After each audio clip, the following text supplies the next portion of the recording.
ہمارے سیاسی لیڈر نے ہمیں ایک تربیت دی ہے، میاں محمد نواز شریف صاحب نے. وہ تربیت کیا تھی؟ اور آپ سب گواہ ہیں، میں آپ کو گواہ بنا کے یہ باتیں کر رہا ہوں.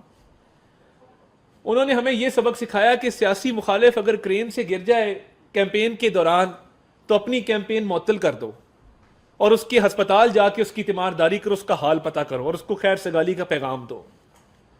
وہ سیاسی تربیت یہ تھی کہ سیاسی مخالف اگر الیکشن ہار جائے تو اس کے گھر جانا چل کر اس کو عزت دینا اور اس کو کہنا کہ ہم مل جل کے اس پاکستان کو سنواریں گے. یہ سیاسی تربیت تھی. اور سیاسی تربیت یہ تھی کہ صاحب کہہ کر بلانا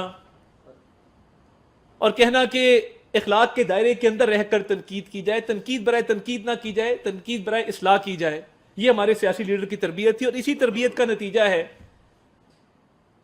کہ جب پوری پہلی صف کو جیلوں میں ڈالا گیا، یہ بدترین فاشسٹ حکمران تھا بانی چیئرمین پی ٹی آئی، بدترین فاشسٹ حکمران. ماؤں بہنوں کو جیلوں میں ڈالنے کی روایت اس نے ڈالی.